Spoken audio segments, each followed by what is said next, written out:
Let's discuss the situation on the ground in terms of tourism right here in Pattaya, both domestic and international.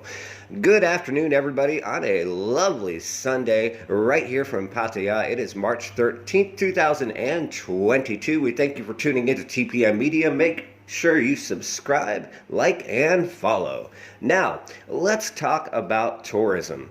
Obviously, if you've been on any forum or Facebook group or anything similar, you've seen lots of chit and chatter about how busy or not Pattaya may be. A lot of it reliant on people's perception, point of view, and where they may or may not go in the area. We wanted to provide some information along with the gentleman you see in the video talking, the president of the Eastern Hotels Association, in terms of statistics and facts on the ground in terms of how is Pattaya right now. So there's a couple factors that are currently hurting the area quite a bit. One is near record high cases of COVID-19. Now we're aware that many people in Western countries have kind of moved on from COVID-19.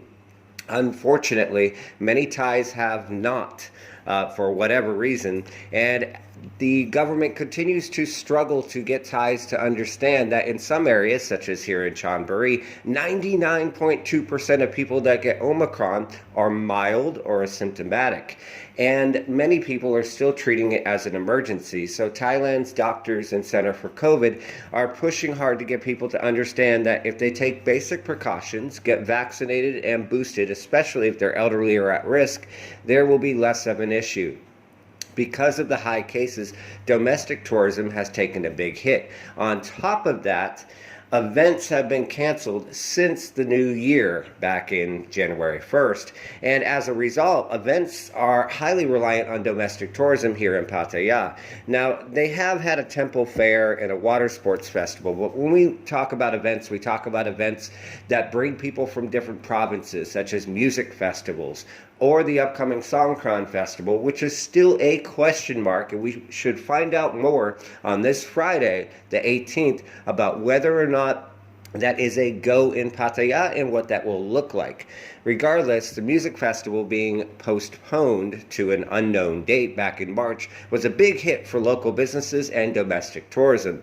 On top of that, according to the Eastern Hotels president, a lack of Russian tourists for obvious reasons because of the situation going on in that part of the world has really hurt the area as well. Russians were the number one people that were coming to Thailand from overseas since Thailand reopened with the Thailand Pass back in November. Now they're down to almost nothing, and even the expat population has been out and about less in the local area, and this has affected tourism. On top of that, other factors like the Chinese they're allowed to leave the country, contrary to belief, but if they go back, they have a 3-week quarantine. As a result, Chinese are still not coming to Thailand, and that may be another year. And rising gas and oil prices associated with the issues overseas in Russia and the Ukraine have started to affect other markets.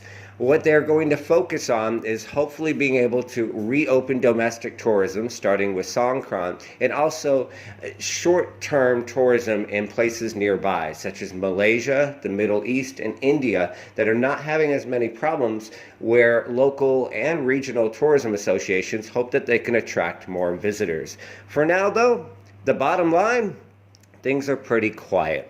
Thank you for tuning in. We appreciate your support. Take care of yourselves and each other.